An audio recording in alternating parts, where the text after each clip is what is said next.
অযোধ্যায় যখন রাম মন্দির উদ্বোধনের তোড়জোড় শুরু হয়েছে তখন রাজ্যের সংহতি মিছিলে ডাক দেওয়া হয়েছে শাসক দলের তরফে। কালীঘাট মন্দিরে পুজো দিয়ে হাজরা থেকে মিছিল শুরু করবেন তৃণমূল সুপ্রিমো। আজ সরগরম হতে চলেছে রাজপথ।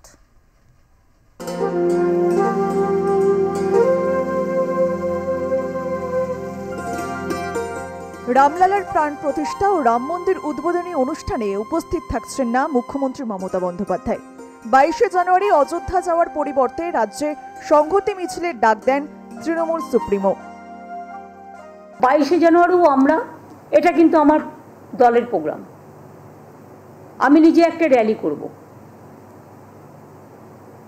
আমি প্রথমে নিজে কালী মন্দিরে যাব, ওটা সবাই যাবে না। আমি মা কালীকে পুজো দিয়ে হাজরা থেকে সর্বধর্মের মানুষকে নিয়ে মিছিল করে পার্ক সার্কাস ময়দানে গিয়ে আমরা একটা মিটিং করব। যারা শুভানুধ্যায়ী, যারা সাধারণ মানুষ, তারাও আসতে পারেন সংহতি মিছিলে। সোমবার সংহতি মিছিলে মুখ্যমন্ত্রীর একগুচ্ছ কর্মসূচি রয়েছে। সেদিন সমস্ত ধর্মীয় প্রতিষ্ঠানে যাবেন তিনি। মিছিল শুরুর আধ ঘন্টা আগে সমস্ত দলীয় কাউন্সিলর ও ব্লক সভাপতিদের দলীয় পতাকা ছাড়া হাজরা মোড়ে আসতে নির্দেশ দেওয়া হয়েছে।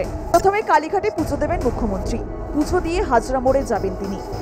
বিকেল 3টেই হাজরা মোড় থেকে মিছিল শুরু হবে।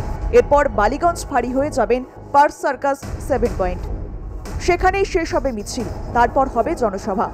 মঞ্চে থাকবেন না কোনো রাজনৈতিক নেতা। মিছিল চলাকালীন বালিগঞ্জের কাছে গুরুদ্বার, পরে চার্চ ও মসজিদে শ্রদ্ধা জানাবেন মুখ্যমন্ত্রী। কলকাতার পাশাপাশি জেলায় ও ব্লকে সর্বধর্ম মিছিল হবে। মিছিলে অংশ নেবেন সনাতন ব্রাহ্মণ ট্রাস্টের সদস্যরা। মিছিলে থাকবেন বিভিন্ন সম্প্রদায়ের ধর্মগুরু ও প্রতিনিধিরা, বাউল, মুর্শিদি, ফকিরি গানের একাধিক গোষ্ঠী ও শিল্পীরা। শহরে মোতায়েন থাকবে 3500 পুলিশ কর্মী। রাস্তায় থাকবেন ডিসি-এসিরাও। শহর জুড়ে বসানো হবে পুলিশ পিকেট। কালীঘাটেও মোতায়েন হবে বাড়তি পুলিশ।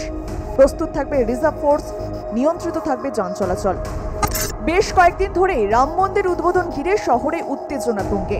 22 জানুয়ারি উপলক্ষে শহরের একাধিক প্রান্তে আয়োজিত হবে ছোট বড় অনুষ্ঠান।